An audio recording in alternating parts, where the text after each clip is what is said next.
हम लोग आज हिंदू दर्शन को समझने की कोशिश करते हैं। अगर हम इंडियन स्कूल ऑफ फिलॉसफी को देखें, तो this is Indian school of philosophy. तो जो इंडियन स्कूल ऑफ फिलॉसफी है वह किस तरह से है, लेट्स सी दैट। जो इंडियन स्कूल ऑफ फिलॉसफी है उसमें दो है। एक स्कूल है जो रिजेक्ट करता है वेदास को, दूसरा क्या है, वह वेदास को रिजेक्ट नहीं करता है। तो यह क्या हो गया, यह क्या हो गया, यह हो गया आस्तिक स्कूल, आस्तिक।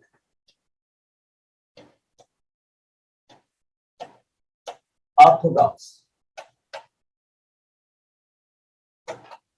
अब जो स्कूल वेदा को रिजेक्ट करता है उसमें चार्वाक है, बुद्ध है और जैन। इसको हम अभी छोड़ देते हैं, इसको हम अगली बार पढ़ेंगे। हम आते हैं उस स्कूल पे जो वेदास को रिजेक्ट नहीं करता। एक सवाल यहीं से आपको करा, you make one question from here only कि ए चार्वाक, बी बुद्ध, सी जैन और डी ऑर्थोडॉक्स स्कूल, या डी आप कहीं से ले लो, आप डी यहां से ले लो, आप डी ले लो मीमांसा। तो सवाल क्या हो गया, कौन सा ऐसा स्कूल है जो वेद को रिजेक्ट करता है। तो ए क्या हो गया, चार्वाक, बी क्या हो गया, बुद्धिज्म, सी क्या हो गया, जैन, डी क्या हो गया, मीमांसा। तो चार्वाक, बुद्धिज्म, जैन ये वेद को रिजेक्ट करते हैं, और जो मीमांसा है वह आस्तिक स्कूल है, वह वेद को रिजेक्ट नहीं करता। Clear, very simple concept, a perfect question for the Prince.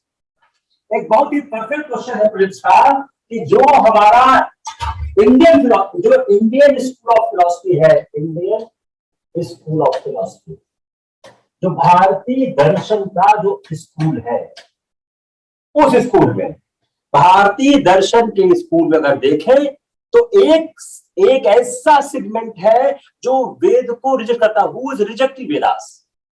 एक ऐसा सेगमेंट है जो वेद को रिजेक्ट नहीं करता है। जो रिजेक्ट नहीं करता है उसको हम क्या बोलते हैं, आस्तिक स्कूल। और जो रिजेक्ट कर देता है उसको हम क्या बोलते हैं, चार्वाक, बुद्ध, जैन। इसको हम नास्तिक स्कूल भी कहते हैं। तो एक सवाल आपका बन गया कि भारतीय कौन से ऐसा भारतीय दर्शन है जो वेद को रिजेक्ट करता है। इसका आंसर कैसे होगा, A B C B C D, A C D. अब आंसर सही ये होगा, लेकिन चूंकि आपके पास अगर क्लैरिटी कॉन्सेप्ट की नहीं है तो ये सवाल सही नहीं हो पाएगा। Command next issue.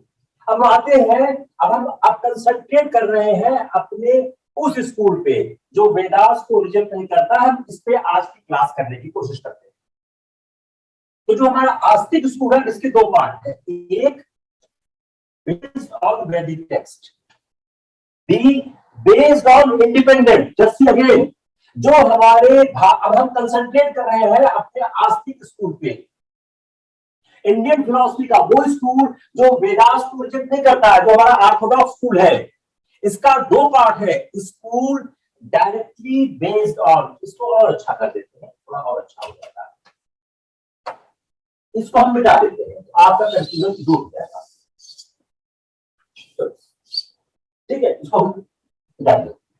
अब स्कूल डायरेक्टली बेस्ड ऑन वैदिक टेक्स्ट, दूसरा school based on independent ground.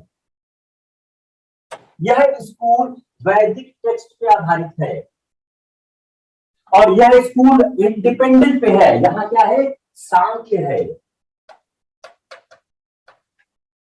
योग है, न्याय है और मीमांसा है। तो सांख्य, योग, न्याय। अब फिर हमारी फिल्म का सवाल कि कौन सा ऐसा स्कूल है जो डायरेक्टली बेस्ड है, वैदिक टेक्स्ट पे। तो ये क्या हो जाएगा, ये आप ए कर दिए शांत, बी कर दीजिए योग, सी कर दीजिए न्याय और डी कर दीजिए मीमांसा। तो आंसर क्या हो गया, ऐसा स्कूल, ऐसा फिलोसफिकल स्कूल जो वैदिक टेक्स्ट पर आधारित है, वो कौन सा हुआ, मीमांसा। क्योंकि न्याय, वैशेषिक, सांख्य और योग, these schools are based on independent ground, they are not based on the वैदिक टेक्स्ट। अब हमारे इसको मैंने छोड़कर इस पे आते हैं। अब जो हमारा जो स्कूल डायरेक्टली बेस्ड है और वैदिक टेक्स्ट, दो भाग है, एक है रिचुअलिस्टिक, एक है स्पेकुलेटिव। एक इंफेसिस करता है ritualistic aspect of Veda, ritualistic aspect of Veda. दूसरा क्या करता है, स्पेकुलेटिव एस्पेक्ट ऑफ वेदा। तो जो रिचुअलिस्टिक एस्पेक्ट पे है वह मीमांसा है, और जो स्पेकुलेटिव एस्पेक्ट पे है वह वेदांत। किसी को कैसा है जिसको क्लियर नहीं हुआ, it is not clear, I will clarify. यह सवाल, यह चार्ट मैंने इसलिए बनाया कि बहुत फेयर चांस है इसमें से प्रीलिम्स में क्वेश्चन बन जाए। मैं इस चीज को जब से आ रहा हूं मैं रिपीट कर रहा हूं, my all lectures are the answer followed by the question. When I understood this whole English school of philosophy, then I got an impression that a question may be asked from this, and this question cannot this question cannot be answered easily. अब हम इसको discuss करने के पहले एक हम उपनिषद उत्पाद से डिस्कस करेंगे, then I will come on this first Upanishad. जरा हम उपनिषद को एक थोड़ा सा समझ लेते हैं, आपको बहुत सहूलियत हो जाएगी। अब उपनिषद, जो उपनिषद है वह बहुत वाइडली स्प्रेड हो गया। वह कैसे, यह उपनिषद करता क्या था, ये किस लिए हुआ, उपनिषद साथ खास बात क्या थी। यह जो उपनिषद की जो न्यू टीचिंग्स है, उपनिषद जो न्यू टीचिंग्स लेके आता है, इस न्यू टीचिंग से होता क्या है। अगर हम यह देखने की कोशिश करें कि by the time of the Upanishad had become very widespread and it was through the escape.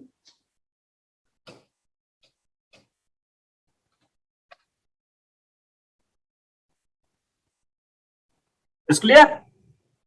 जो उपनिषद है वह बहुत वाइडली आगे बढ़ने लग गया। तो ये किसके थ्रू हुआ, ये हुआ थ्रू जो उपनिषद की विचारधारा है।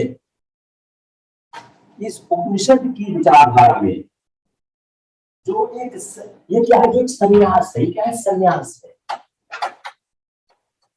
जो उपनिषद की विचारधारा में जो संन्यास है, यह संन्यास वाइडली स्प्रेड कैसे हुआ। जो कई थे, जो सन्यासी थे, वो क्या थे, वो सॉलिटरी रहते थे, एकांत में रहते थे। They try to be in solitary. कहा, डीप फॉरेस्ट में वो क्या करते हैं, सफरिंग करते थे, सेल्फ सफरिंग। वो सेल्फ सफरिंग करते,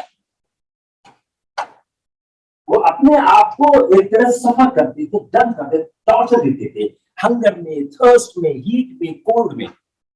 और अदर्स क्या थे, वो रहते थे कहां पे, आउट। एक तो था जो फॉरेस्ट में रहा, एक समूह, दूसरा क्या रहा, नगरों के समीप रहा। मैंने इसको कहा भी था, उसी को मैं डेवलप कर रहा हूं। दूसरा क्या रहा, नगरों के समीप रहा। तो जो ये दो तरह के रहे, इन लोगों ने क्या किया, इन्होंने अपने को टॉर्चर जरूर किया, लेकिन इनकी चाहती क्या थी, ये करना क्या चाहते थे, यह एक पावर। इन्होंने, इनका महत्व कैसे बढ़ा, इन्होंने पावर गेन की, जो ऑर्डिनरी आदमियों की तुलना में ज्यादा। ऑर्डिनरी आदमियों की तुलना में इनकी शक्ति ज्यादा हो गई, इनके पास मैजिकल पावर आने लगे। इनके पास क्या हुआ? मैजिकल पावर आने लगे। इस मैजिकल पावर हुआ क्या? ये पास्ट, प्रेजेंट, फ्यूचर, ये पास्ट प्रेजेंट फ्यूचर सब का सब देखने लग गए। और इन्होंने इन्होंने क्या कहने की कोशिश की कि जो इनका मैजिकल पावर था, यह मैजिकल पावर मिराकिल कर सकता था। इनका मैजिकल पावर मिराकिल कर सकता था। तो यह बिलीव किया जाने लगा। तो यह जो इनका मैजिकल पावर था, तो it was widely believe that the Cosmos depends on the appearance of the great god Shiva, or meditating forever in the fastest of Himalayas and the continuous austerities of his pure followers. तो जो शिवा की philosophy है, वह शिवा की philosophy यहाँ आने लग गई। इसके साथ जो इनका जो मूल काम है, यह लोग ये कार्य क्यों करने लग गए? तो अगला ये सवाल बड़ा इंपॉर्टेंट है कि जो ये एस्केपिज्म था, संन्यास था, यह क्या एस्केप था? क्या यह एक जो संसार दुखों का एक समूह माना जाता है, उससे क्या एस्केप था कि उसे भाग रहे थे? नहीं, इसका पॉजिटिव एस्पेक्ट था, इसका पॉजिटिव एस्पेक्ट था। What was the positive aspect of this sannyas, this asceticism? इसका पॉजिटिव एस्पेक्ट क्या था? Desire for knowledge. What was it? Desire for knowledge. ज्ञान की इच्छा, यह ज्ञान की इच्छा रखते थे। तो जो डिजायर फॉर नॉलेज था, वह एक बहुत महत्वपूर्ण चीज था, और उसी से विजडम प्राप्त हुआ। तो जो चार वेद विजडम नहीं दे पाए, वेरी इंपॉर्टेंट, जो चार वेद विजडम नहीं दे पाए, उपनिषद वेदास के बाद की घटना है। तो जो चार वेदास थे जो विजडम नहीं दे पाए, तो वह यह अगर हम देखें इसका पॉजिटिव, इट वाज, यह इस बात से इंस्पायर था, desire for knowledge, for the wisdom which the four Vedas could not give. इसलिए जो ग्रोथ ऑफ एस्केपिज्म है, संन्यास है, is not only in measure of psychological uncertainty, but also it is for the thirst of knowledge. अब आते हैं यहाँ पे आपके क्वेश्चन, थर्स्ट ऑफ नॉलेज।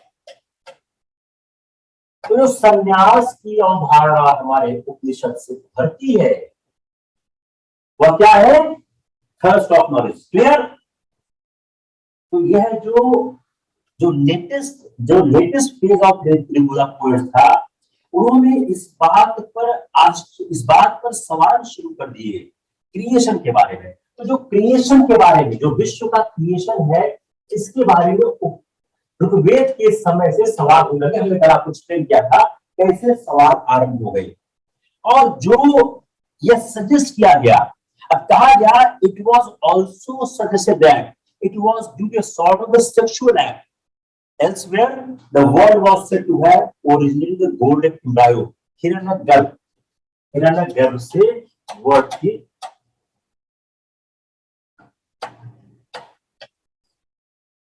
की उत्पत्ति हुई है। यह जो उपनिषद की जो अवधारणा थी, जो यह एक अर्ली उपनिषद का जो स्क्रिप्चर है, अर्ली उपनिषद, और जो स्क्रिप्चर है बुद्धिज्म का, जैनिज्म का, जो 7वीं और 6वीं ईसा पूर्व का है, ये क्या दिखाता है? A bewildering variety of speculations and theories of origin of the universe. तो जो हमारा origin of universe है, इस origin of universe को लेके जो छठी और 7वीं शताब्दी का जो भारत था, जिसमें बुद्ध थे, जिसमें जैन थे, बुद्ध थे, इन लोगों ने जो हमारा early Upanishad,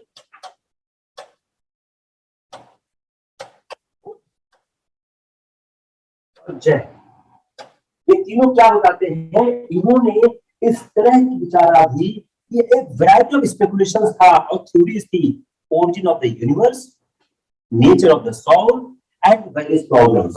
The idea of creation by a cosmic sexual act was one which played a great part in later religious thought. जो हमारा एक cosmic sexual act की बात कहते हैं, जो एक सेक्सुअल एक्ट से विश्व के उत्पन्न होने की बात कर रहे हैं कि creation bye a cosmic sexual act, यह बात के विचारधाराओं में एक बहुत महत्वपूर्ण बात पे करता है। अब ये जो थीम है ये रिपीट की गई in various forms in later Vedic literature. जो टीचर्स थे जैसे बुद्धा थे वो टॉट क्या किया, एक जो लोग क्या फर्स्ट कॉज वाज ए, जो बुद्धा का विश्व के बारे में सुना बोले ये फ्यूटाइल ऑफ द टाइम है, ये फ्यूटिलिटी है, ये बेकार की अवधारणा है, विश्व कैसे बना है, किस तरह बना है, इसको हम समझने की कोशिश करें। उनको समझने से इनकार कर दिया। अब वर्ड उपनिषद का मतलब क्या है?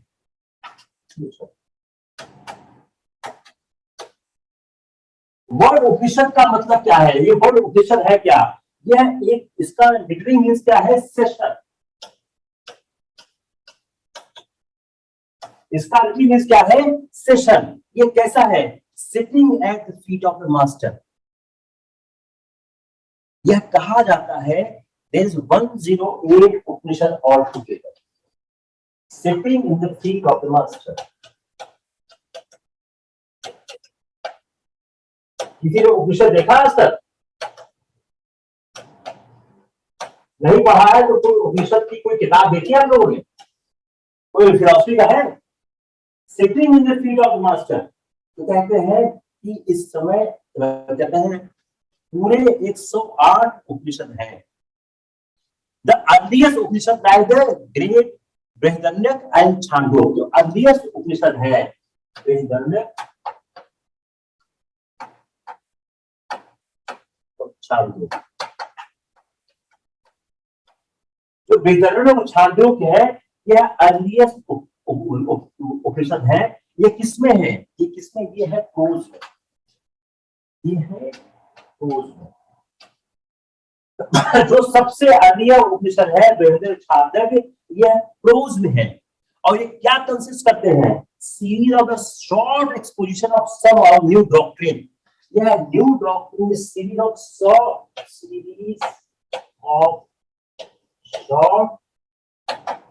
Exposition of new doctrine. जो एक शॉर्ट जो सीरीज है शॉर्ट उसकी न्यू डॉक्ट्रिन की, उसके बाद लाते हैं। और जो बाद के उपनिषद हैं कथा एंड श्वेताश्वरा, कथा बाद बने कथा एंड श्वेताश्वरा। कथा और श्वेताश्वरा जो बाद के उपनिषद हैं ये वर्सेस में है and their contents are more closely integrated. ये वर्सेस में है and content क्या है? more closely integrated। इनके जो वर्सेस है वह more closely integrated है।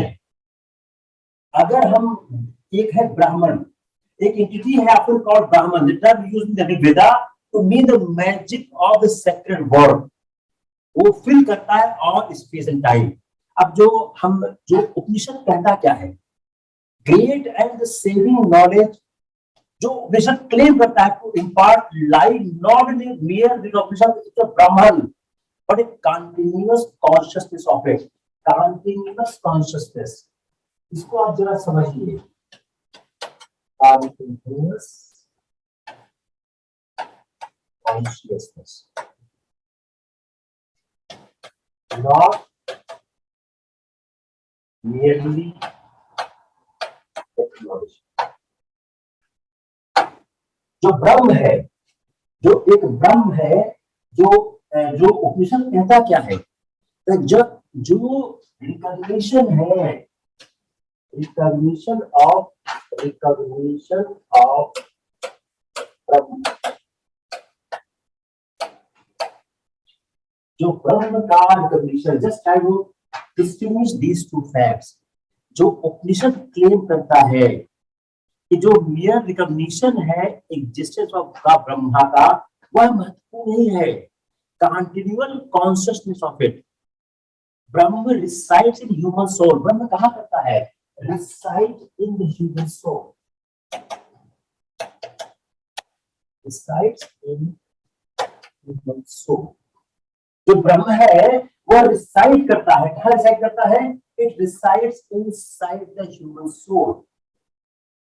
जो ब्रह्मा है, ब्रह्म है, is the human soul, is Atman, the self, आत्मन।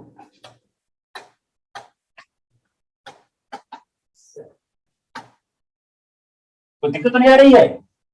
मैं फिर रिपीट करता हूं, जो ग्रेट एंड सेविंग नॉलेज है, जो उपनिषद क्लेम करता है, वह लाई करता है not in the मियर recognition of the existence of the ब्रह्म।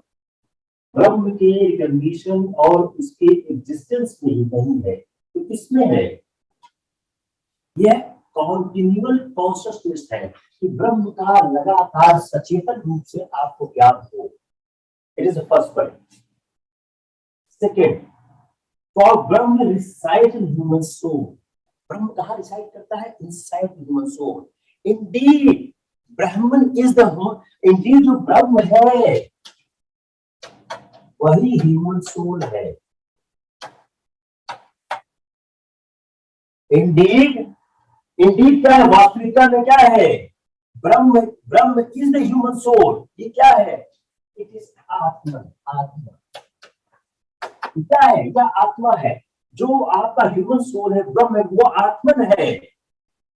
और तो आत्मन क्या? वो सेल्फ है। When a man realizes this fact fully, जब आदमी इस फैक्ट को पूरी तरह रियलाइज कर देता है, तो वो क्या होता है? ट्रांसमाइग्रेशन से फ्री हो जाता है। अब आपका सवाल बन गया,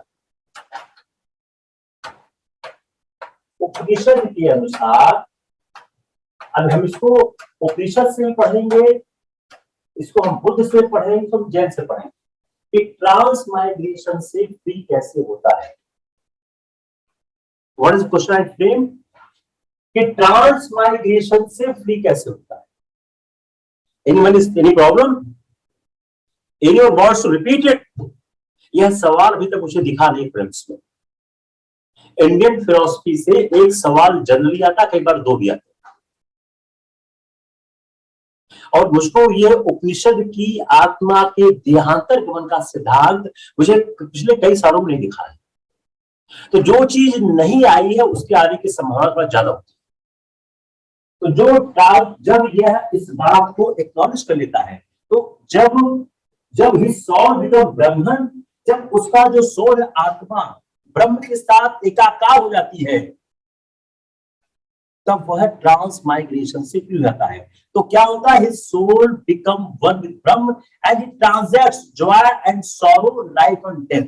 वह जीवन मृत्यु सॉरो हैप्पीनेस, उससे वह ऊपर उठ जाता है। जब आदमी सोता है, इन स्लीप क्या होता है? Man's spirit free.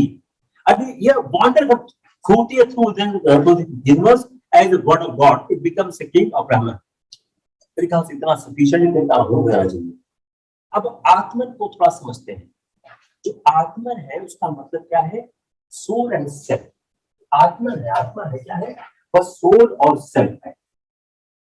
Identity of the soul of the individual and the universe is reiterated throughout the Upanishad literature with varying emphasis and with the differing interpretations of the nature of identity and character of the universal soul. तो क्या तत्त्वमसि, तत्त्वमसि।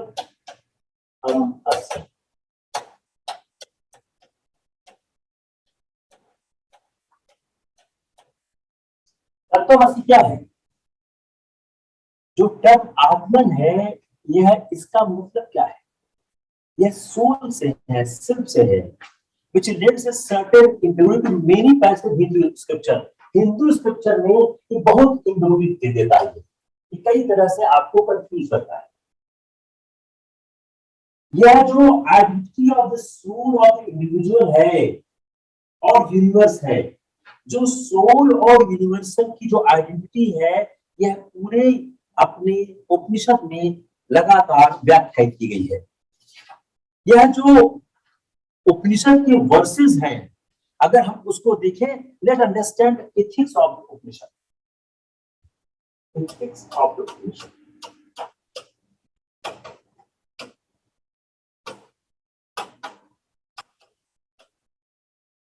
Let's see ethics of the Upanishad. Upanishad की ethics क्या है? उपनिषद क्या कहता है, proclaim करता है? सॉल्वेशन बाय नॉलेज और realisation rather than by faith or work, salvation by knowledge। अब हम आगे पढ़ेंगे तो हम देखेंगे एक संघर्ष होता है, salvation by knowledge, ये आएगा आपके ऑप्शन में। यह क्या है? यह ज्ञान मार्ग है। उपनिषद क्या प्रोक्लेम करता है? उपनिषद प्रोक्लेम करता क्या है? salvation by knowledge और रियलाइजेशन। यह फेथ के बजाय यह नॉलेज पर बिलीव करता है। यह मुक्ति के लिए, सॉल्वेशन के लिए नॉलेज की बात करता है। इनका जो एथिक्स है वो फंडामेंटली एक प्रैग्मेटिक है। Good and evil are resolve in all pervading Brahman and relatively terms only. In more than one context said that universe came into the existence with primal desire of the world soul. To attain bliss, the hermit must, so to speak, restore the state of things before creation.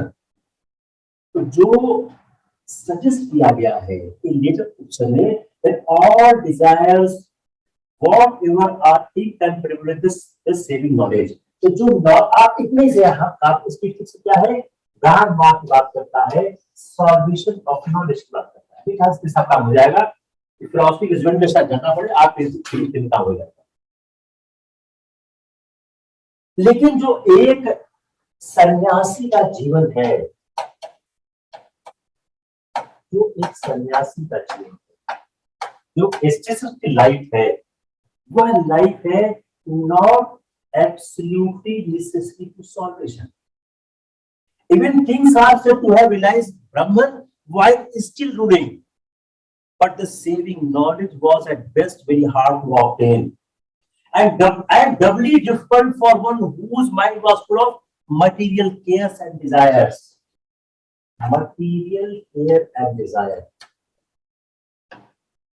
इसका निषेध एक तरह से आप देखा।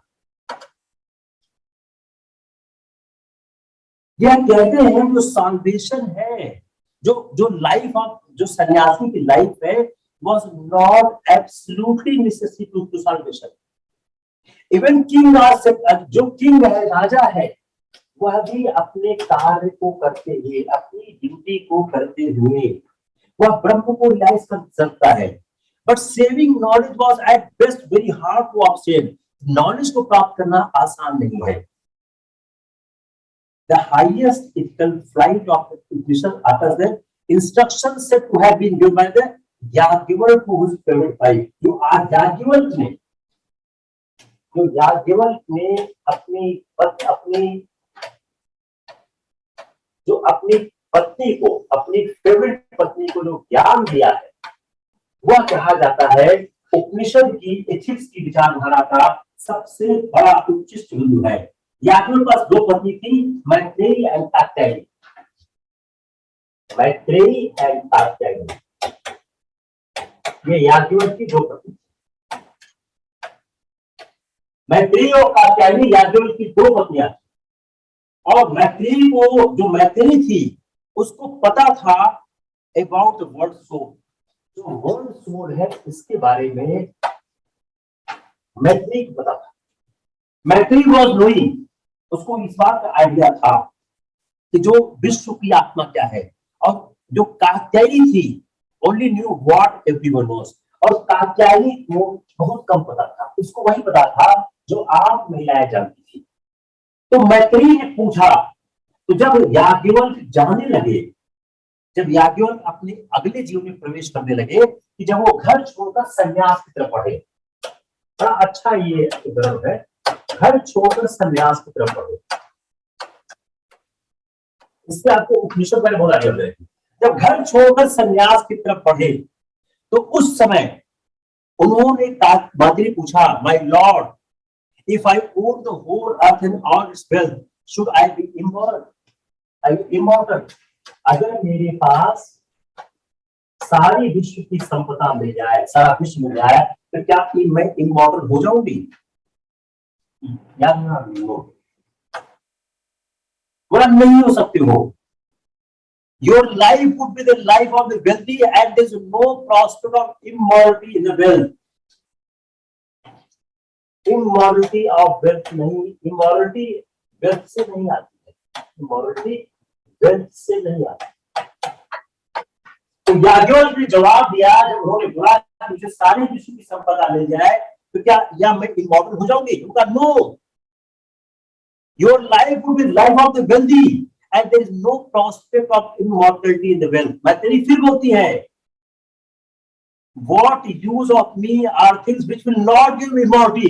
अब इस wealth का क्या यूज है जो मुझको इमॉर्टलिटी नहीं देती है?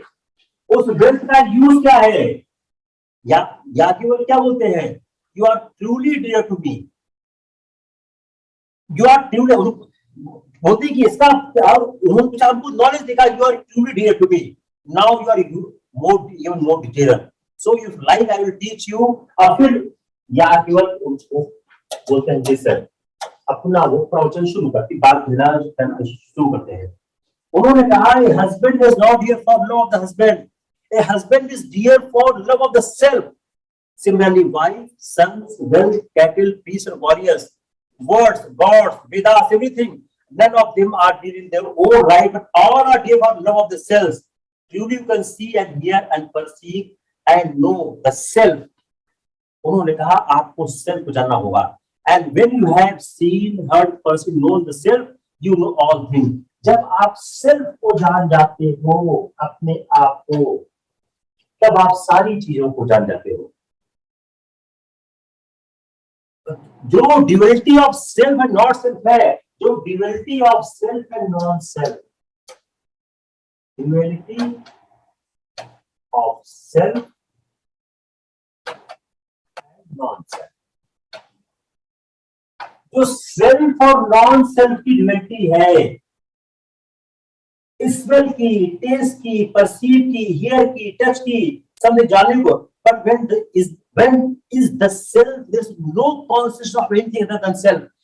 जब सेल्फ के अलावा किसी और का कॉन्शियसनेस नहीं है, जब सेल्फ के अलावा किसी और का कॉन्शियसनेस नहीं है, किसी और की चेतना नहीं है, तब इमॉर्टलिटी, दिस इज इमॉर्टलिटी,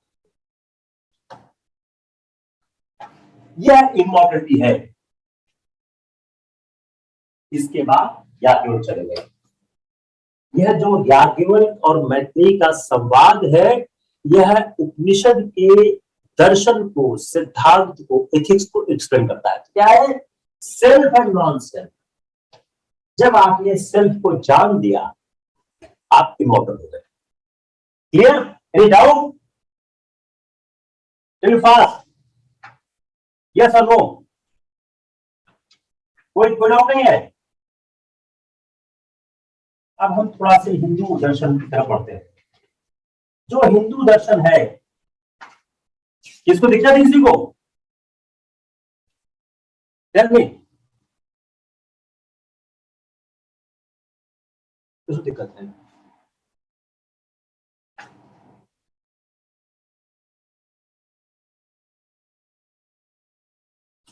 क्या क्लियर नहीं हुआ? What not clear? Clear, very nice. Now proceed towards the Hindu darshan. अगर हम हिंदू दर्शन, हिंदुइज्म की तरफ पढ़ते हैं, तो जो हिंदू दर्शन है, उस हिंदू दर्शन के अंदर जो वासुदेव है, वासुदेव,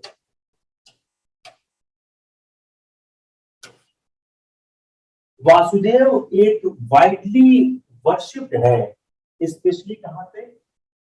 वेस्टर्न इंडिया।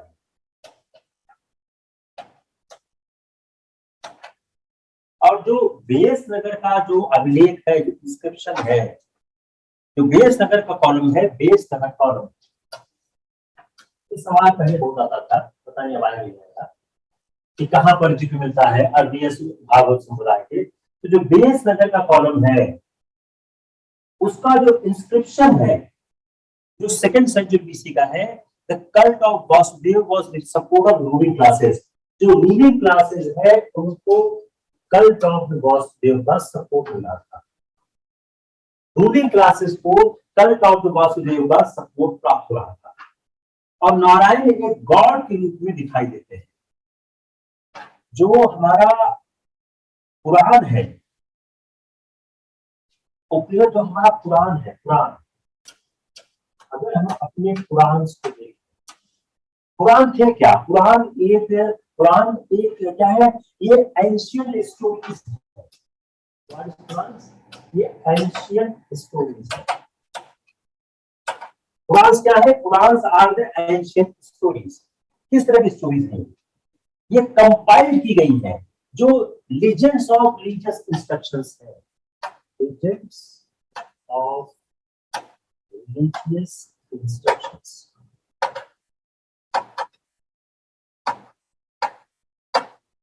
जो लीजेंड्स ऑफ, आप इसको एंशियंट स्टोरीज भी कह सकते हैं, I don't know how they put your option. ये लीजेंड्स ऑफ जो इंस्ट्रक्शंस है, कितने पुराण है? 18, जैसे 108 क्या थे आपके बोलते उपनिषद, 18 मुख्य चीफ पुराण है, 18 आपके चीफ पुराण हैं, जिसमें मोस्ट इंपॉर्टेंट है वायु, विष्णु, अग्नि, भविष्य एंड भगवत पुराण। वायु, विष्णु, अग्नि, भगवत पुराण, यह सबसे इंपॉर्टेंट पुराण माने जाते हैं। अब यह है, अगर पुराणों का हम कालक्रम को देखें, तो यह है गुप्त काल के पहले के रही है। सब फिल्म्स के ऑप्शन डाल सकते हैं, यह गुप्त इरा के पहले के रही है, तो कहा जाता है गुप्त काल के समय में यह सारे पुराण लिखे गए। और ये इनमें काफी इंटरप्रिटेशंस हैं, इसमें बार छिपक जोड़ते गए। मच लेटर जो religious poetry of small literary value है, वह भी इसमें ऐड हो रही। और जो गीत गोविंद है, एक collection of interlinked religious songs है, वो 12वीं शताब्दी में जयदेव के द्वारा आती है, गीत गोविंद। यह जो हमारा पुराण है, अगर इस पुराण में हम देखने की कोशिश करें कि हमारा जो अवतार किस तरह होता है, हिंदू धर्म के हम अवतारवाद करते हैं, अवतार। अब हिंदू धर्म के हम अवतारवाद को समझने की कोशिश करते हैं। जो हमारा हिंदू धर्म है, अगर इस हिंदू धर्म को हम देखें, तो हिंदू धर्म के 3 महत्वपूर्ण पक्ष स्पष्ट हो रहे थे। अगर हम हिंदू धर्म के विकास को देखें, तो उपासना का स्थान, जो उपासना की केंद्र मूर्ति है, उपासना की जो केंद्र मूर्ति है, उपासना की जो केंद्र मूर्ति है, उपासना का जो केंद्र है, वह मूर्ति हो गई, उपासना का केंद्र मूर्ति हो गई। और यज्ञ का स्थान, पहले यज्ञ हुआ करता था, यज्ञ का स्थान उपासना में ले गया।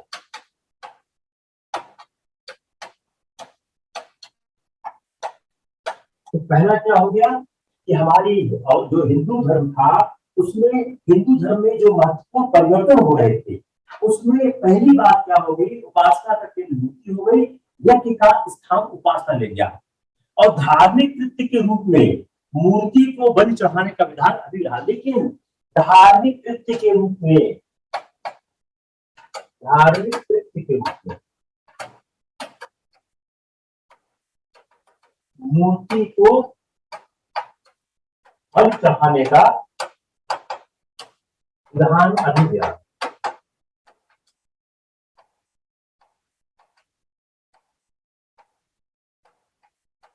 जो रिलीजियस सेरेमनीज थी इसमें मूर्ति को बलि चढ़ाने का, इससे क्या हुआ, भक्ति को प्रोत्साहन मिला। इससे क्या हुआ, इन सारी चीजों से क्या हुआ, भक्ति को प्रोत्साहन मिला।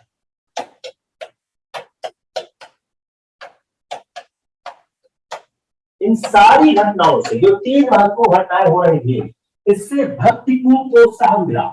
और पुरोहित की वैसी महत्ता नहीं थी, जैसे इस भक्ति के प्रोत्साहन से क्या हुआ, पुरोहित की महत्ता कम। अब आइए ठीक है सवाल पे, पुरोहित की महत्ता कम वैसी नहीं रही जैसी यज्ञ में। इसको बनाइए सवाल, you make this question and this towards answer। अब क्वेश्चन क्या है कि जो हमारा क्लासिकल एज था, जिसको हम गुप्ता काल का समय कहते हैं, जिसमें भक्ति का एक परिवर्तन आता है, उसमें जो एक परिवर्तन आता है, उस परिवर्तन में जो पुरोहित की महत्ता कम कैसे हुई, तो क्या बोलते हैं, भक्ति के प्रोत्साहन से पुरोहित की महत्ता कम हुई। क्यों कम हुई कि यज्ञ का वो हो गया, चूंकि यज्ञ का स्थान उपासना ने ले लिया। वर्शिप हैज ओवरटेकन यज्ञ, to that reason the purohit has lost his stature। तो ये 3 मेंस के लिए आप याद करिए इसको, फिलिप्स में याद करिए। तो उपासना का केंद्र मूर्ति हो गई, यज्ञ का स्थान उपासना लिया, और धार्मिक कृत्य के रूप में मूर्ति में बलि चढ़ाने का, जो पहले आप बलि चढ़ाते यज्ञ में, वो धार्मिक के रूप में मूर्ति को प्राप्त लगा। तो अगर वैदिक काल में और बाद के समय के धार्मिक परिवर्तन को समझने की कोशिश करते हैं, तो समझ में दिखता है कैसे अवतारवाद के सिद्धांत ने, ईश्वर के सिद्धांत ने पूरे चीजों को एक तरह से चेंज कर दिया। तो पुरोहित की महत्ता कम होने का इतना होगा। क्लियर और नॉट क्लियर? अगर हम इस चीज को देखें कि जो मनुष्य के जीवन का 4 लक्ष्य की व्याख्या है, अब धर्म, अर्थ, काम, मोक्ष। धर्म, अर्थ, काम, मोक्ष, इन तीनों के सम्यक संतुलन से, इन तीनों के सम्यक संतुलन से इस चौथे की प्राप्ति होती। तो सवाल क्या हो गया, मोक्ष की प्राप्ति कैसे होती है? तो जो ईश्वर हुआ, अगर हम इसको देखें तो ईश्वर क्या हो गया, ईश्वर भक्ति की एक व्यक्तिगत चीज बन गई। लेकिन मनुष्य का जो सामाजिक आचरण था वह अब भी ब्राह्मणों के नियंत्रण रहा। जो एक मानव निर्मित परंपरा पर जो टिका हुआ सामाजिक नियम ने अब ईश्वरीय विधान का रूप ले लिया, और उसकी अवहेलना करने वाले को बहिष्कृत करने के कठोर नियम बनने लग गए। इससे क्या हो गई, रूढ़िवादिता आने लग गई। लेकिन ऐसे भी अनेक व्यक्ति थे जो नियम के क्रियान्वयन की कठिनाई समझते थे, क्योंकि ये नियम अधिकतर सैद्धांतिक थे। इसमें मनुष्य के 4 चीज रहती है, धर्म, अर्थ, काम, मोक्ष। अब इस संतुलन की जो व्याख्या है वो कैसे होगी? इस संतुलन, आज जो सम्यक संतुलन है, इसकी व्याख्या कौन करेगा? इसका जो भार है, जो सामाजिक आचरण के नियामक पर था, इसका जो भार था किस पर था? जो सामाजिक आचरण के नियामक थे, जो उस समय के ब्राह्मण वर्ग थे, उनके हाथ था। लेकिन व्यवहार देखा जाए तो भौतिक आवश्यकताओं की पूर्ति संतुष्ट हो रही थी। अब इस समय जो हिंदू समुदाय था तो वैष्णव और शैव दो विभाजित हो रहा था। वैष्णव और शैव 2 संप्रदाय में जुड़ा था, और इन दोनों के जो इष्ट थे इसके इष्ट थे विष्णु, इसके इष्ट शिव। विष्णु और शिव यह दो इष्ट होते, इन दोनों के इष्ट होते थे। और विष्णु के उपासक कहाँ थे? विष्णु के उपासक ज्यादातर उत्तरी भारत, सब फैक्ट है, सब आपके इसके कहां पे थे? साउथ इंडिया में थे, दक्षिण भारत में। All facts in the question they will merge everything. तो एक के उपासक उत्तरी भारत में थे, एक की दक्षिण भारत में ज्यादातर। और अब देवताओं को पत्नियां प्राप्त हुई। लक्ष्मी की पत्नी कौन थी? सॉरी, विष्णु की पत्नी कौन थी? लक्ष्मी। अब देवताओं को पत्नियां दिया, तो विष्णु की पत्नी के रूप में लक्ष्मी का विवाह होता है, शी केम इनटू एग्जिस्टेंस। और जो शिव की पत्नी थी पार्वती काली दुर्गा, शिव की पत्नी के रूप में पार्वती काली दुर्गा, शिव की पत्नी के रूप में पार्वती काली और दुर्गा का उद्भव होता है। अब हिंदू विचारकों ने एक साइक्लिकल प्रोसेस दिया, एक चक्र का सिद्धांत दिया। कल जो हमारा पूरा एक कहते हैं सिस्टम है, जो एक हमारा पूरी एक जीवन पद्धति चक्र है। कल कल क्या था? 43,002 लाख भौतिक वर्ष, 43,000 लाख भौतिक वर्ष। इसको क्या कहा गया? इसको कहा गया कल। अब हर हर का अब इस कल्प क्या किया? इस कल्प को 14 काल में बांट दिया गया। कल्प को 14 कालों में बांट दिया, कल्प को 14 कालों में बांट दिया। इस कल्प को 14 कालों में बांट दिया गया। अब इससे क्या होता था? हर काल के अंत में सृष्टि की पुनर्रचना होती थी। अब जो हर काल था, इसके अंत में सृष्टि की पुनर्रचना, हर काल, एवरी काल के अंत में सृष्टि का रिकॉन्स्ट्रक्शन होगा, पुनर्रचना होगी। इस समय हम कल्प के 14 जो अपना 14 कल्प है, तो इसमें हम 7वें काल में, जो हमारा 14 कल्प है, जो 14 काल है, इस समय जो हम अपना जीवन जी रहे हैं, यह 14, ये 7वें काल में है। और प्रत्येक काल में क्या है? प्रत्येक काल में 71 मनवंतर। हिंदी में सेम है, वो बड़ी इंग्लिश में होगा। प्रत्येक काल में क्या होते हैं? 71 मनवंतर। और प्रत्येक मनवंतर में 4 युग, प्रत्येक मनवंतर में 4 युग, हर मनवंतर में 4 युग हुआ करते हैं।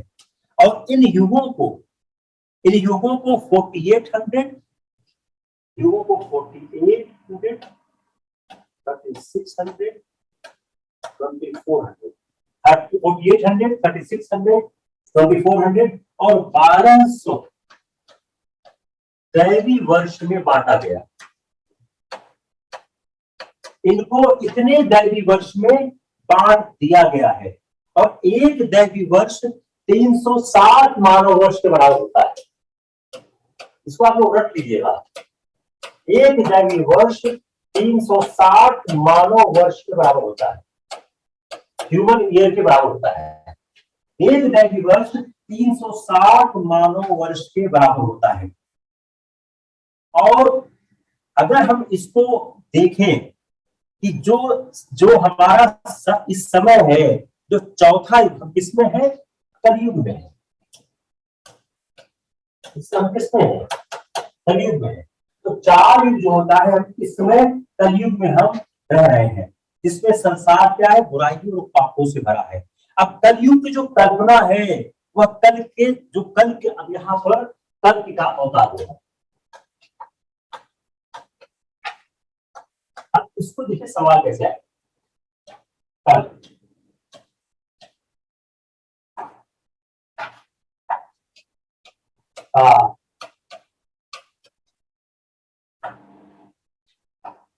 मनवंतर,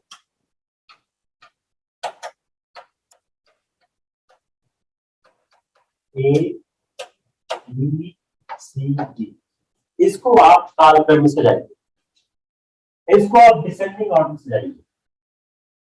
तो कल्प है के बाद काल आता है, काल के बाद मनवंतर आता है, मध्य युग आता है।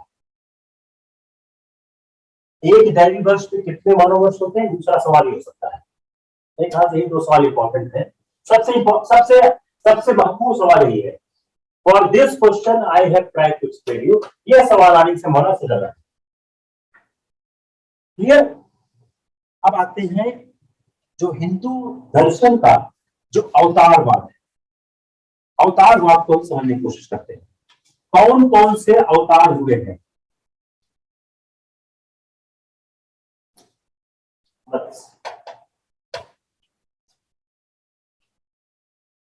द फिश, जब अर्थ एक फ्लड से ओवरफ्लो हो गई तो विष्णु ने एक फिश का रूप लिया, जिसने फर्स्ट वार्न किया मनु को फॉर इंपेंडिंग डेंजर, और then carried him his family and the 7 great sages in ship passed on his head.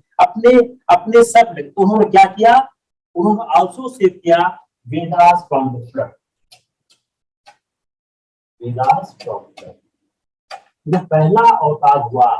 मत्स्य अवतार का रिलेवेंस क्या है? तो रिलेवेंस नंबर 1, जब पृथ्वी को पानी से फ्लड से पूरी तरह से भर गई तो विष्णु ने एक मछली का रूप लिया।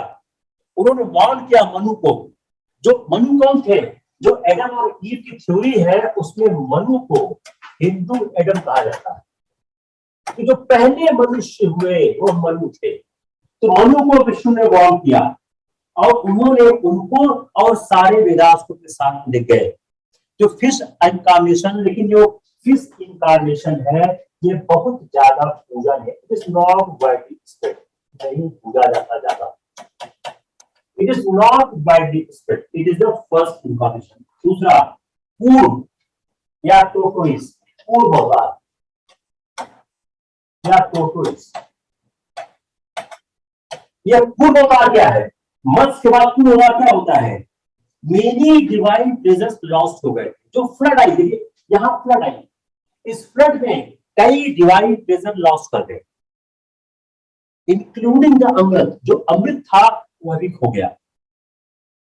अब विष्णु ने क्या किया? एक पूर्व का, एक कछुए का उधरा and divided to the bottom of the cosmic ocean. और उन्होंने अपने बैक पे प्लेस किया माउंट मंदरा।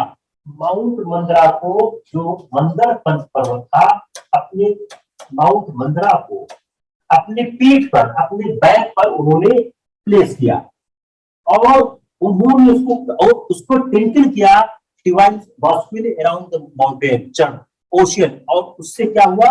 इंडियन डेयरी में जिस तरह से इंडियन डेयरी में चरण करते हैं वैसे चरण किया गया और इमर्ज किया कई ट्रेजर्स, जिसमें लक्ष्मी भी आई। जो आप एक समुद्र मंथन की कथा सुनते हैं उसको आप समझिए। तो लक्ष्मी भी प्राप्त हुई, बहुत से ट्रेजर्स प्राप्त हुए और लक्ष्मी भी प्राप्त हुई। पहला हो गया मत्स्य, दूसरा हो गया पूर्व, तीसरा बोर वारा, वारा होगा। अब इसमें क्या हुआ कि जो एक डीमन था, जो हिरण्याक्ष था, उसने पृथ्वी पर आक्रमण किया था। विष्णु ने एक बोर का रूप लिया, उस डेमन को किल किया और रेज द अर्थ अपने टस्ट पर, अर्थ को रेज किया। तो हिरण्याक्ष जिसने पृथ्वी पर आतंक मचाया था उसको विष्णु ने, हिरण्याक्ष जो जिसने पृथ्वी पर आतंक मचाया था उसको विष्णु ने 12 अवतार ने किल किया और पृथ्वी को अपने टस्ट पर उठाया। जो कल्ट ऑफ बोर इनकार्नेशन है, यह गुप्ता टाइम में कुछ जगह पर बड़ा प्रॉब्लम रहा। ये भी एक इंटरेस्टिंग क्वेश्चन है कि किसके समय में 12 अवतार फेमस था।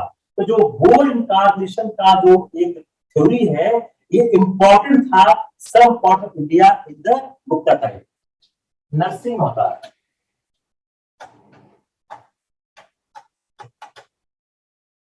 नरसिंह अवतार, नरसिंह अवतार को आप लोग जानते ही हैं, कोई खास जरूरत नहीं है, जो हिरण्यकश्यप की जो शुरू है था।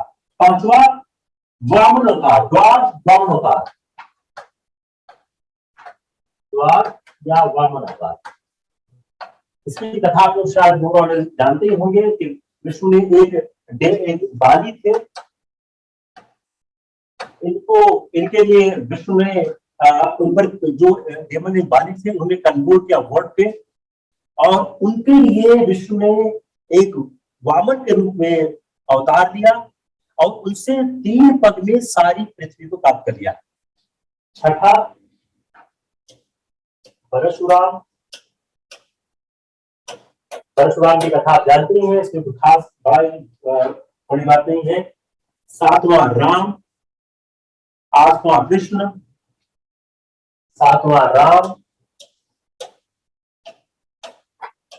8वां कृष्ण, 9वां कौन था बताओ, कुछ नहीं बताइए, जल्दी बताइए कौन है 9वां अवतार, बताइए क्या लिखा, बुद्ध, बुद्ध, और 10वां आनंद। अगर आप इस अवतारों की सीरीज को देखें तो जो डार्विन थ्योरी है सर्वाइवल ऑफ द फिटेस्ट वो दिखती है कि जैसे सृष्टि का विकास कब हो रहा था वैसे बना रहा था। तो एक सवाल क्या बन सकता है, इनको आप तारतम्य में सजाइए कि कौन तो सबसे पहले आया है, मत्स्य, फिर कूर्म, फिर वारा, इन्हीं तीनों में आपको कंफ्यूज करेंगे। तो मत्स्य पहला है, दूसरा कूर्म है, तीसरा वारा, चौथा नरसिंह, 5वां वामन, 6वां परशुराम, 7वां राम, 8वां कृष्ण, 9वां बुद्ध, 10वां कल्कि है, अभी आना है। ये क्या हो गया, ईश्वर के 10 अवतार। 10 अवतार ईश्वर के कौन कौन से हैं, ईश्वर ने 10 अवतार कौन कौन से किए। तो जो एक बात कही गई है, यह जो 10वां अवतार है ये सबसे लास्ट का अवतार है, इसका अभी आना बाकी है। Come on the next topic हम लोग करते हैं।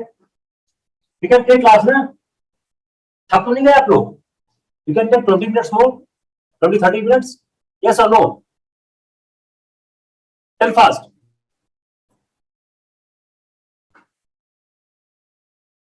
चलो वेरी गुड। चलिए हम लोग अब आते हैं, फिर हम लोग फिर फिलॉसफी का लौटते हैं। तो पहले करते हैं चारवाक सिद्धांत पर पहले करते हैं। चारवाक के बाद हम लोग इंटर करेंगे जो हमारा 6th part of the solvation है।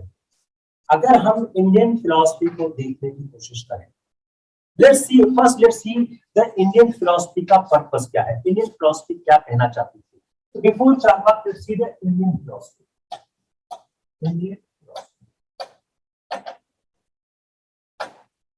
जो इंडियन फिलॉसफी है, जो भारत का दर्शन है, अगर हम इसके डिस्कशन में जाएं तो what is ultimate cause of good, जो solutions of certain philosophical problem, what is the ultimate cause of the world, does God exist, what is the nature of the God, ये सारी चीजें क्या ऑब्जर्वेशन से प्राप्त हो सकती है। तो पहली बात कहा जाता है यह सारे प्रश्न का जो जवाब है वो ऑब्जर्वेशन से प्राप्त नहीं कर सकते। The truth is discovered and accepted by the people in general or by scientists. This is the view of the most European thinkers. अगर हम इंडिया में देखें, न्याय, वैशेषिक, सांख्य एंड चारवाक यह इस बात को एक्सेप्ट करते हैं। बुद्ध और जैन भी मोस्टली एक्सेप्ट करते हैं।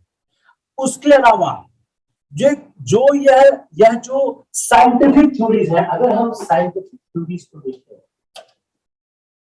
तो कई हमारे ऐसे दर्शन है भारत में जो यह बात कहते हैं कि वह होल्ड करते हैं should be based on only normal experiences. What does it mean? truth discovered and accepted by the people in general or by scientists. यह view most modern European thinkers होते हैं। तो न्याय, वैशेषिक, सांख्य, चार्वाक इसी व्यू को स्वीकार करते हैं। बुद्ध और जैन स्कूल भी इसको स्वीकार करते हैं।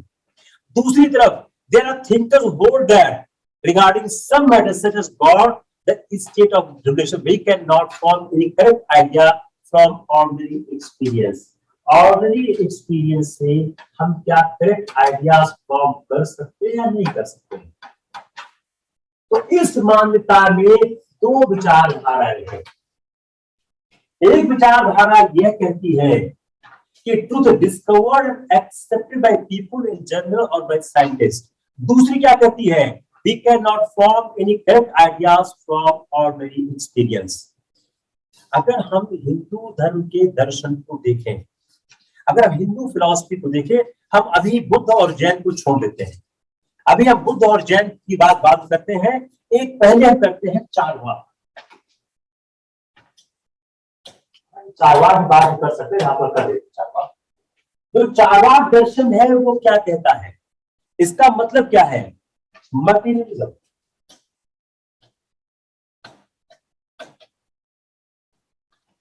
इसका मतलब क्या है, मटीरियलिज्म, भौतिकतावादी।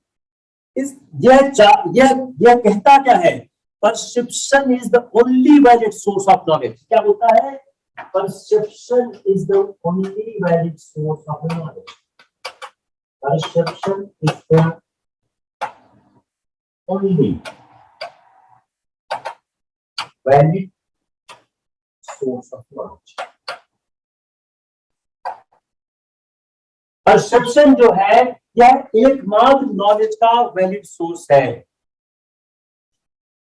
यह क्या बोलता है, ऑल नॉन परसेप्चुअल और in depth of knowledge like inference the testimony of other person are unreliable. तो परसेप्शन के अलावा जो और सोर्स ऑफ नॉलेज है,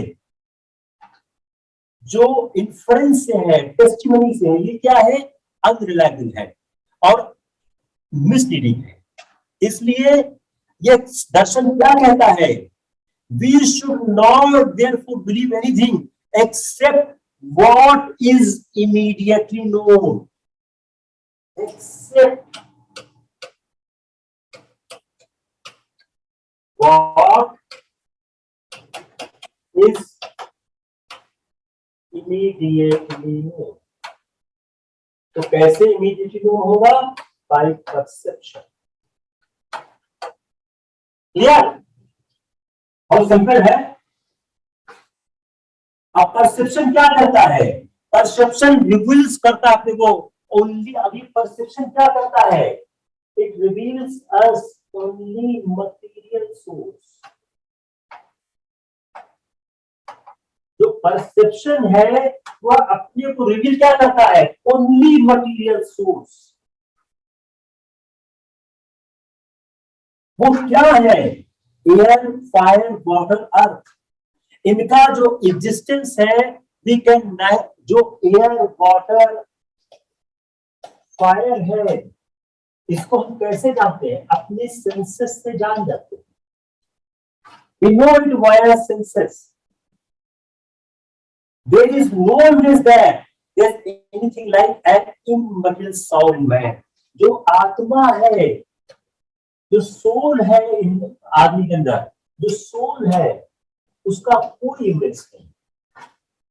there is no evidence there is anything like the soul in a man। आदमी बना किससे है, व्यक्ति बना है मैटर से। we are made only of matter। हमारा जो पूरा सृजन है वह मैटर से बना हुआ है। जो survival of man any for after death is unproved. तो जो मृत्यु के बाद का सर्वाइवल है, जो आत्मा की बात कहते हैं, यह गलत है, अनप्रूव्ड है। तो जीवन के समापन के बाद जो सर्वाइवल का कॉन्सेप्ट है वह अनप्रूव है। जो गॉड का एग्जिस्टेंस है यह मिथ है। गॉड का जो एग्जिस्टेंस है क्या है, इट इज ए मिथ। किसी ने गॉड को नहीं देखा है, जो आपने नहीं देखा वो नहीं हो सकता है। जो क्यों हम गॉड को परसीव नहीं कर सकते, God can not be perceive, जो हम परसीव नहीं कर सकते वह वास्तविकता नहीं हो सकती है।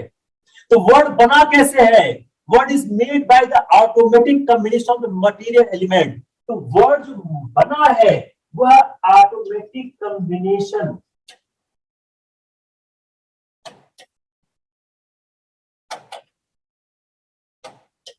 ऑफ मटेरियल वर्ड, इसमें गॉड का कोई रोल नहीं। God has no role to create a word. It is an automatic combination of the material element. इसलिए सोचना मूर्खता है to perform any religious rite for enjoying happiness after this life in heaven or for pleasing God. इसलिए जो हमारी ये ritualistic है, जो रिलीजियस राइट्स है, ये बेवकूफी है। रिलीजियस राइट्स से कुछ नहीं मिलने वाला है। इससे न तो ईश्वर प्राप्त होगा, न स्वर्ग प्राप्त होगा, न तो मृत्यु के बाद कुछ प्राप्त होने वाला है। जो हाईएस्ट एंड ऑफ लाइफ है for rational man should therefore enjoyment of the greatest amount of pleasure, enjoyment of greatest amount of pleasure.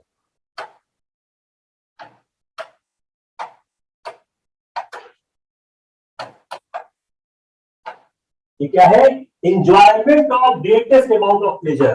तो सबसे ज्यादा हम काम क्या करें, हमारे जीवन का सबसे अच्छी बात क्या है, हाई हम अपने को सबसे ज्यादा खुश रखें। इसलिए यह मूर्खता है। It's foolish to forget the pleasure of life simply because they happen to the mix with pain. इसलिए किसी भी आदमी को दर्द या पेन के चक्कर में नहीं पड़ना चाहिए। इट्स क्लियर नॉट क्लियर, जल्दी बताओ फास्ट, किसको क्लियर नहीं हुआ। अब हम आते हैं 6 पाथ ऑफ साल्वेशन।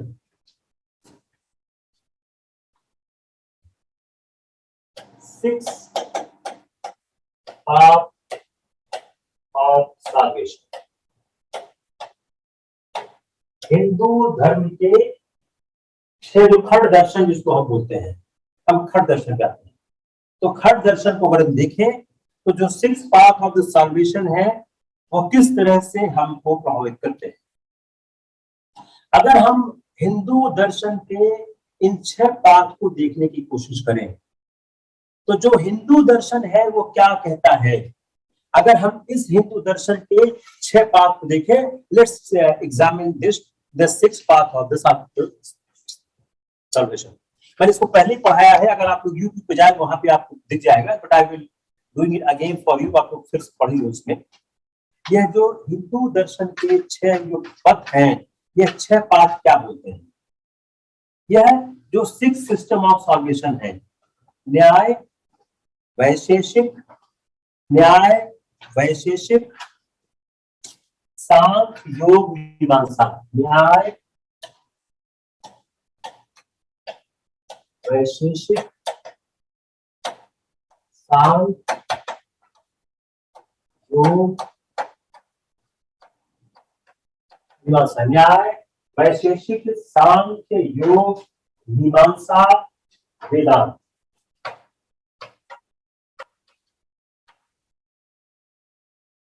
यह जो 6 दर्शन है यह 3 या 2 के युग में है। यह हिंदुओं के जो 6 दर्शन है यह 2 के युग में है। और ये क्या है, यह आस्तिक दर्शन है। यह क्या है, यह आस्तिक दर्शन है। यह क्या बोलते हैं, आदर्श एकत्व। यह किस तरह की बात बताते हैं। अगर आप इस 6 दर्शन को देखने की कोशिश करें तो हिंदू दर्शन के 6 दर्शन बताते क्या है, किस तरह की बात हमको बताने की कोशिश करते हैं। किसी ने इसको पहले पढ़ा है? Anyone has read this? Yes और नो? जल्दी बताओ। Anyone has read this? पिछले क्लास में जो अपने को आइडिया है? नहीं आइडिया है, या तो ज्यादा हो गया। हाँ, अगर हम इसको देखें तो इसमें जो टू डॉक्ट्रिन कॉमन है, इन सारे के सारे में टू डॉक्ट्रिन कॉमन है।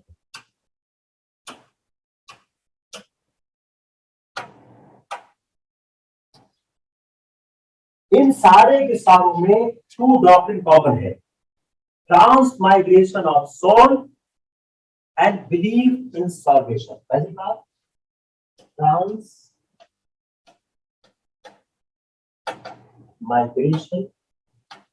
Of soul and believe in solvation.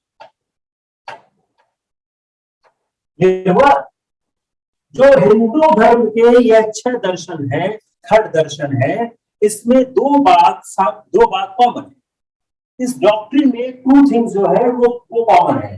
वो दो चीज क्या है, ट्रांसमाइग्रेशन ऑफ सोल और बिलीव इन साल्वेशन। तो इन सब, अगर हिंदी में कहें तो इन सब दर्शनों में दो सिद्धांत समान रूप से पाए जाते हैं, आत्माओं का देहांतरगमन या पुनर्जन्म, विश्वास मोक्ष या पुनर्जन्म से मुक्ति। इसको बोल सकते हैं मोक्ष, इसको देहांतरगमन अगर हिंदी में कहना।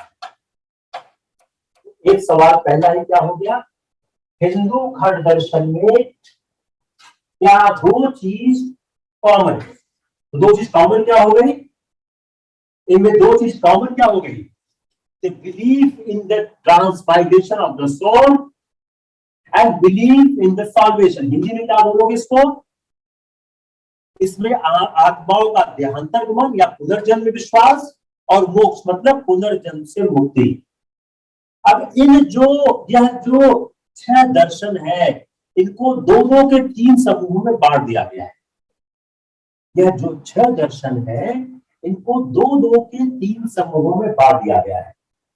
आइडियल मोनिज्म, इसको हिंदी में कहते हैं आइडियल मोनिज्म। इसको मैं आसान करने की कोशिश करता हूँ, अगर आपको टफ लगे बताना, उसको मैं और कोशिश करूंगा। इसमें क्या चीज काम है, आइडियल,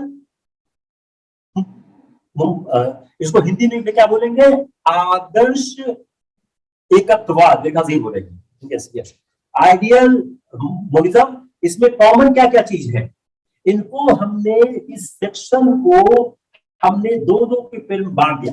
इवोल्यूशनरी ड्यूरिज्म,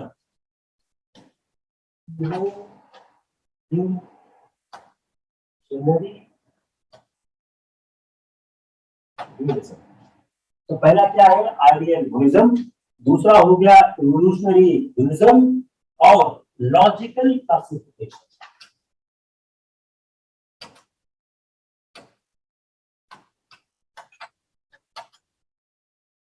तीसरा क्या हो गया, लॉजिकल क्लासिफिकेशन। अगर आप इसको हिंदी में कहना चाहें तो ये हो गया आदर्श एकत्ववाद, विकासशील द्वैतवाद और तर्कमूलक वर्गीकरण। आदर्श एकत्ववाद,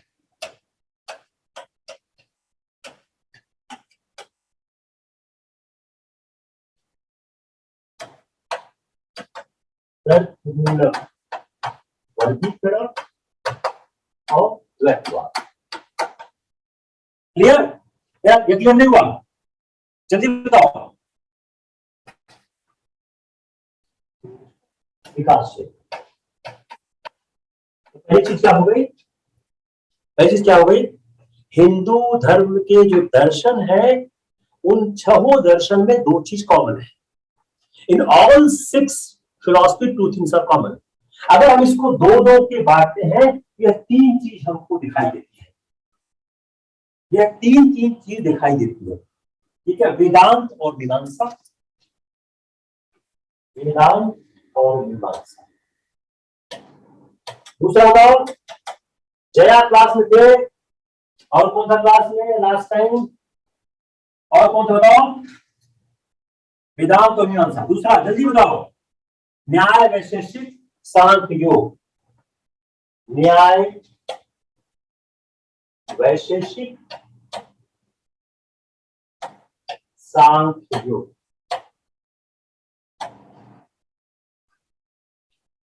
क्लियर? अगर हम इसको दो दो के युग में देखें तो इन दो दो के युग में देखने से क्या दिखता है कि जो यह वेदांत मीमांसा न्याय वैशेषिक सांख्य और योग, अब इन यह जो सिद्धांत थे, इन सिद्धांत में जो मोक्ष के सिद्धांत का मुख्य उद्देश्य क्या है? आने जाने की जो आवागमन की अनंत प्रक्रिया है और जो पुनर्जन्म की प्रक्रिया है उसका समाप्त हो जाना। यह समाप्ति कैसे होगी? यह समापन कर्म के द्वारा होगा। तो जो आवागमन की प्रक्रिया है इसका समापन कैसे होगा? इसका समापन कर्म के द्वारा होगा। तो जो आप कर्म करेंगे उस कर्म के द्वारा इसका समापन होगा। इस आवागमन का कारण क्या है? अविद्या। आवागमन का कारण क्या है? अविद्या। जो व्यक्ति एक बार से दूसरी बार जन्म लेता है उसके आवागमन का कारण क्या है? तो जो मेन ऑब्जेक्ट है डॉक्ट्रिन ऑफ सॉल्यूशन क्या है? The end of the eternal process of coming and going. जो एंड कैसे होगा? Could be brought by Karma. It causes is ignorance, अविद्या। अविद्या क्या करती है? अविद्या तृष्णा को जन्म देती।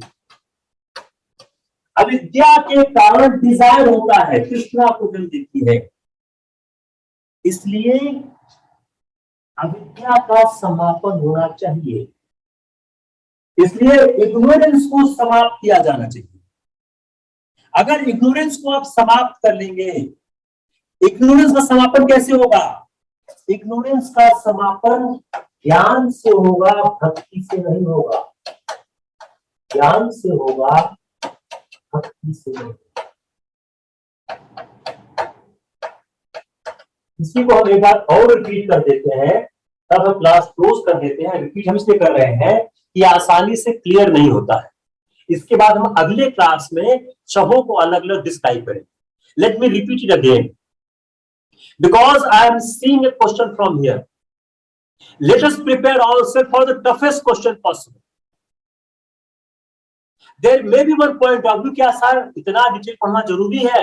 You open the question paper of earlier years. So let again repeat the same thing so that it's cement in your mind once for all. Then we'll proceed the all sixth school of the Hindu darshan, Khat darshan, six parts of this salvation. Let's again repeat the same. हम क्या पढ़ रहे हैं? Six parts of the salvation. जो philosophy है वो है क्या? What is the philosophy? दर्शन की उपज क्या है? यह एक रेशनलिटी की बात करता है। अगर हम हिंदू खट दर्शन को देखने की कोशिश करें तो जो हिंदू खट दर्शन है, जो फिलॉसफी है, पहली बात क्या है? टू डॉक्ट्रिन में believe. Question number 1, two doctrine believe. तो हमारे जो छह दर्शन है वह दो डॉक्ट्रिन में बिलीव करते हैं। तो पहली चीज क्या हो गई कि जो हमारा हिंदू का खट दर्शन है, इन सब दर्शनों में दो सिद्धांत समान रूप से पाए जाते हैं। दो सिद्धांत समान रूप से पाए जाते हैं।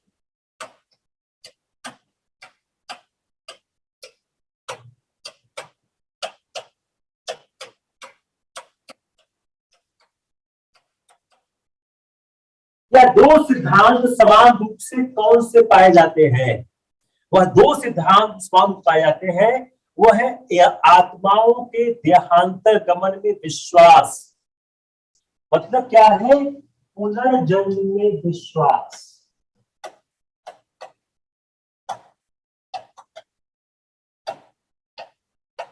दूसरा मोक्ष। ध्यान देखिए, तो दो सिद्धांत कॉमन है, transmigration of the soul and believe in salvation. Transmigration of the soul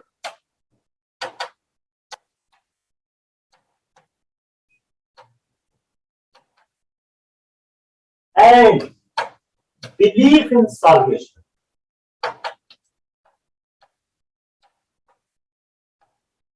Clear or not clear? तो दो सिद्धांत सबसे महत्वपूर्ण रूप से पाए जाते हैं। अब जो हिंदुओं के 6 दर्शन हैं, इनको दो दो के 3 समूह बांट दिया गया।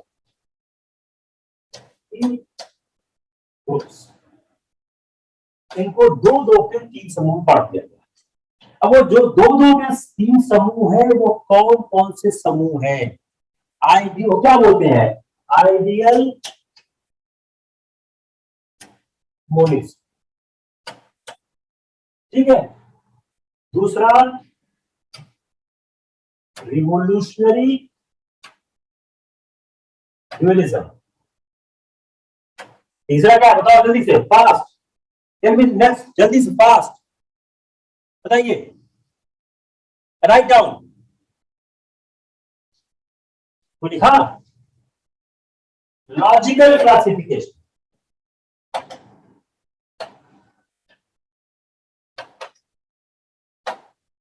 तो पहला क्या हो गया, आदर्श एकत्ववाद। दूसरा क्या हो गया, क्या हो गया, दूसरा विकासशील द्वैतवाद। तीसरा तर्क मूलक वर्गीकरण। ये क्या है दर्शन, वेदांत मीमांसा, वेदांत मीमांसा। दूसरा कौन सा है, सेकंड वन। पहला है वेदांत मीमांसा, दूसरा न्याय वैशेषिक सांख्य योग। क्लियर? अब जो ये हमारा दर्शन है, इन दर्शनों में जो सिद्धांत है, इन सिद्धांत में जो मोक्ष का सिद्धांत है, उसका मुख्य उद्देश्य क्या है कि आने जाने की जो अनंत प्रक्रिया है और पुनर्जन्म की प्रक्रिया को समाप्त कर दिया जाए। अब जो ये पुनर्जन्म की प्रक्रिया है, यह समाप्त कैसे हो, पुनर्जन्म की प्रक्रिया का समापन कैसे हो?